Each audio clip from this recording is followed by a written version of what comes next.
Hello, I hope you are doing well. Welcome again to our workshop. Our workshop this time is called Lessons for Africa from 8 Habits of Ordinary Looking American Millionaires. This workshop is offered by LLEADSGroup America Incorporated, working in collaboration with our Africa partner, Lighthouse Leadership Systems, LLEADSGroup. Our vision is financially secure leaders sustainably transforming African society. Why do we put high importance on financial security of African leaders? Leadership is influence and nothing else. The Bible says to money, all things will humbly yield obedience. Now, if leadership is influence, experience and evidence shows that when leaders at all levels of society, at whatever level, if a leader is financially insecure, if a leader has no financial resources to implement his or her priorities, then it minimizes, it undermines the influence that they have on their sphere of influence. And so that's why we lay emphasis on financial security of African leaders at any level, at community level, at household level, in institutions, in government, in communities across Africa. We lay emphasis on financial security of all of these leaders. Wealth is often a sensitive topic when we talk about learning from the wealthy people, the millionaires. Wealth in many areas is a sensitive topic. People don't want to discuss it. But it shouldn't be so, because wealth is just the ability to do more, the ability to do more, to achieve more, to live more. Life has become very complex across Africa, that there is nothing you can do and influence your society that is not attached to financial resources. And so we have to discuss financial security and bring it at the center of any conversation. Even God is a wealthy being, is the wealthiest personality that has ever been known. In Haggai chapter 2, verse 8, God actually says, all silver is mine and all gold is mine, declares the Lord of hosts. So wealth is godly. Wealth is a holy conversation. People say wealth is the root of all evil, or money is the root of all evil. And they say, the Bible says so. And nothing is further from the truth than that. Actually, the Bible says the love of money is the root of evil. When we fall in love with money, when we fall in love with wealth, then we attract all manner of evil. What we are talking about is to build wealth, attract wealth, and use it to love God, to love yourself, and to love your neighbor.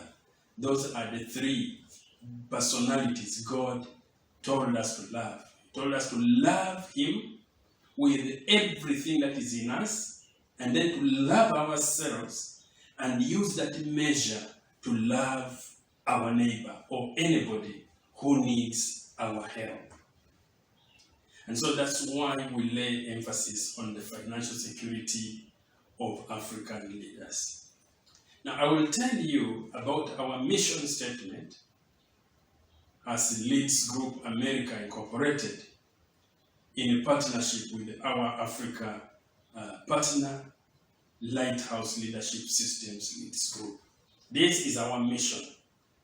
We are growing a resourceful family place where 1 million leaders across Africa learn, collaborate, mastermind, explore opportunities, attain financial security, and then build their own networks of impactful transformational leaders, and then together use that power to restore hope and improve the quality of life in their communities.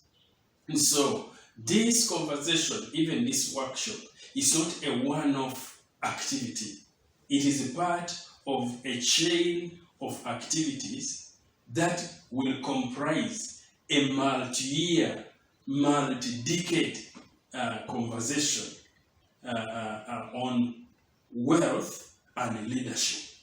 And from this, we hope that we will restore hope and improve the quality of life in our communities across Africa. By the year 2040, which is 17 years away from now, we will have impacted 1 million leaders across Africa, and they will be having impact in their communities. Our objective in this workshop is to build a wealth accumulation culture by learning from other societies where a significant proportion of the wealth people are ordinary people who manage to become wealthy by following certain behaviors. So we want to benchmark with the other societies and ask the question, how did these people who began as ordinary people attract wealth and build wealth and transformed their societies? We want to pick lessons from them and be able to improve our culture, especially in relation to wealth creation. What we have learned is that wealth creation is not only about the capital that we call the money. You can give people the money, but if their culture does not support wealth creation, if their mentality, if the way they think does not favor wealth creation, soon the money will be gone and they will be in the state in which you found them, or even worse.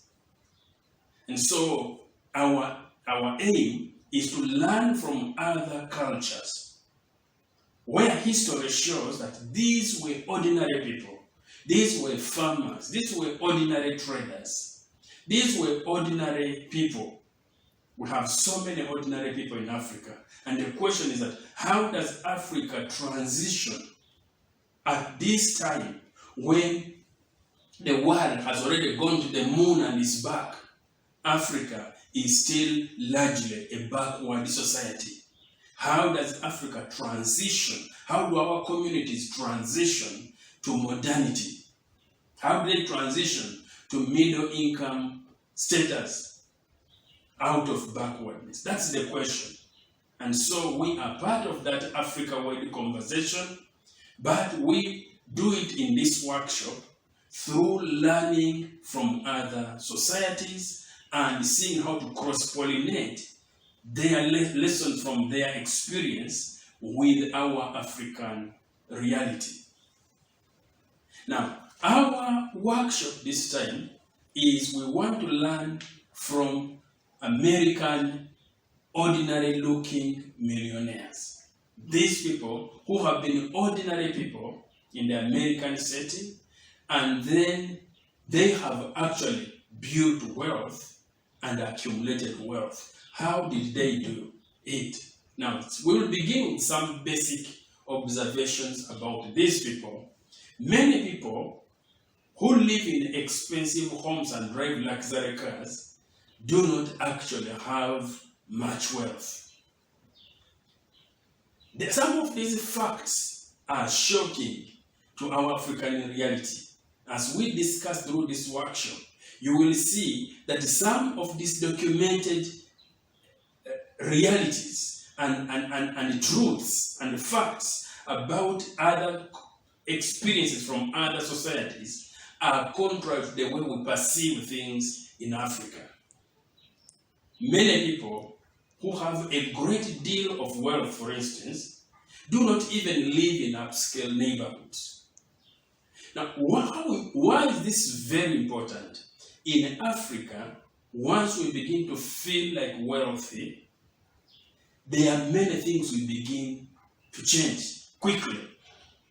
And these changes sometimes tamper with the ability to build wealth. We change the cars we drive.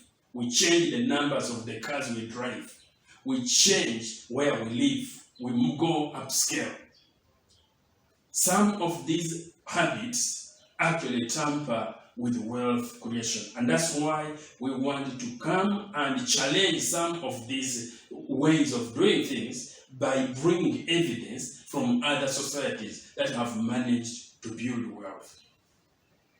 There is a difference between who the wealthy really are and who they are not. Just like it is clear how ordinary people in America became wealthy, it is also clear how ordinary people in Africa, we Africans, can become wealthy. And that's why it's important that we learn from others. Wealth is not the same as income. If you make a good annual income and spend it all, you are not getting wealthier. You are just living expensively. Wealth is what you put aside and build up, not what you spend. It's not even what you earn. In many situations in Africa, when you get a job that brings in income, then people begin to say, Richard is very wealthy these days. Because they are seeing the income and the many things which are changing around you. But you can see those people are wrong in their assessment. They are just seeing the effects of the income. They do not know whether you are putting anything aside, because it is what you put aside and build up that becomes wealth. People rarely get wealthy by luck, by inheritance, by getting advanced degrees. Degrees are good, but they don't automatically translate into wealth. Wealth building is often a result of lifestyle, a lifestyle of hard work, perseverance, planning, and self-discipline. This is what the evidence documented from other societies that have succeeded shows. There are too many of our African people who earn good income but have small levels of accumulated wealth. Many of us live from paycheck to paycheck. Such people will benefit a lot from this workshop. If you have those people, encourage them to attend this workshop. Many of such households have very little net worth, excluding their home or family dwelling. When you subtract the value of the cars and furniture and anything else, they end up with zero financial assets, such as stocks or bonds. How long could the average African household in that class survive economically without a monthly salary check? How long? many of the people listening to this and who will listen to this, African people, probably you have a monthly salary check. If it didn't come, how long would you be able to survive economically? That is a measure of your net worth. It's a measure of wealth that you've put aside. Only a minority of African elites have even the most conventional types of financial assets. Very few of such households have money market deposit accounts, money corporate or bonds, national bonds in the national bank, stocks, or rental property. Only a minority of the African elite have anything like that. A considerable proportion of the African elite have equity in their own home and cars. But the truth is that cars, for instance, depreciate rapidly. So it's not something to put on your balance sheet and say, this is wealth, a form of wealth. Now, on the contrary, the ordinary looking Americans we discuss in this workshop are financially independent. They can maintain their lifestyle for years and years without receiving any paycheck. That is the real life. They are able to sustain their life from their own resources, from their own wealth, built and accumulated, patiently with the perseverance. Most of these people are not descendants of wealthy people, of wealthy families. They don't come from wealthy families. Over 80%, in fact, of them, 80% of them are ordinary people who have accumulated their wealth in one generation. They did it slowly, they did it steadily, they did it without celebrity status. They did it without big injections of money into their system. They didn't win the lottery. You see? So it is very important to learn from these kinds of societies, and we see what lessons apply to our Africa context. And from this, we should challenge ourselves to build a culture, a family culture, a household culture. In Africa, we come from bigger families. We have the little families, nuclear families, but we also have the bigger families. We build family culture in those bigger families. We build clan cultures of wealth building. If we can build tribal cultures, we go and challenge our tribes. Africa, we also belong to tribes. There are many tribes. If we can go and challenge the culture in those tribes, and we say, this is how other societies are doing it. Can we change 1, 2, 3 things? Below, we shall just explore some of the factors underlying the lives of these first generation millionaires. They are business people. They own small factories, chains of shop stores, service companies. They have married once and remained married. Evidence shows that is a key factor, as we shall see as we proceed in the coming sessions. They live next door to people with a fraction of their wealth. In Africa, when we begin to feel wealthy, we migrate to the rich places. These people live next door to people with a fraction of their wealth. They are compulsive savers and investors. When they earn money, they save something They are compelled. They have inside them a compulsion. They compel themselves to save and invest. They have made their money on their own. Most of them are first generation rich people. Nobody has ever been rich in their life. They follow a lifestyle that is conducive to accumulating money.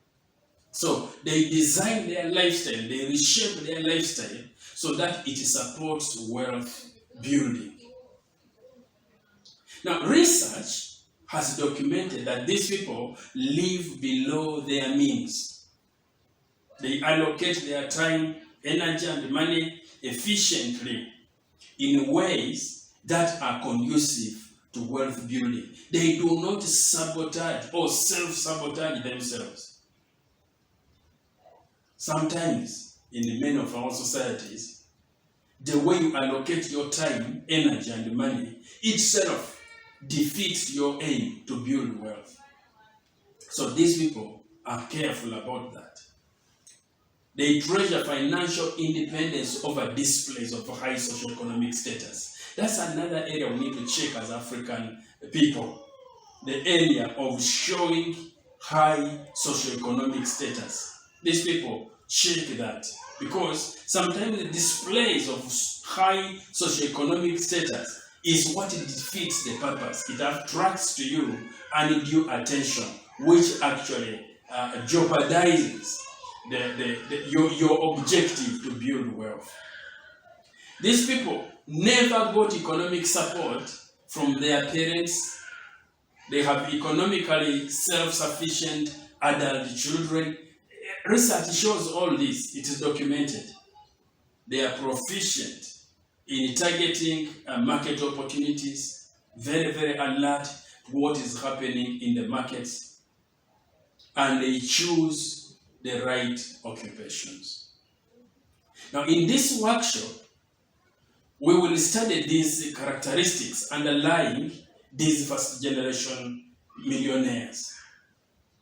The workshop is designed to challenge and encourage us to cultivate these characteristics in our lives, to adopt them as our routines, to use them to shape our culture, individual culture, family culture. This workshop will teach you that building wealth takes discipline, it takes sacrifice, it takes hard work. If you really want to become financially independent, you can achieve that goal. You can achieve it. You and your family should be willing to adjust your lifestyles to achieve that goal. If you are willing to do that, you can achieve that goal. If you are willing to make the necessary trade-offs in your time, in your energy, in your consumption patterns, you can actually achieve that goal. Thanks for the opportunity to be your facilitator in this 3-day workshop, which we have called Lessons to Africa from 8 Habits of Ordinary Looking American Millionaires. We have covered the company and workshop introduction session. Welcome to the introductory session, which we've called the Typical American Millionaire.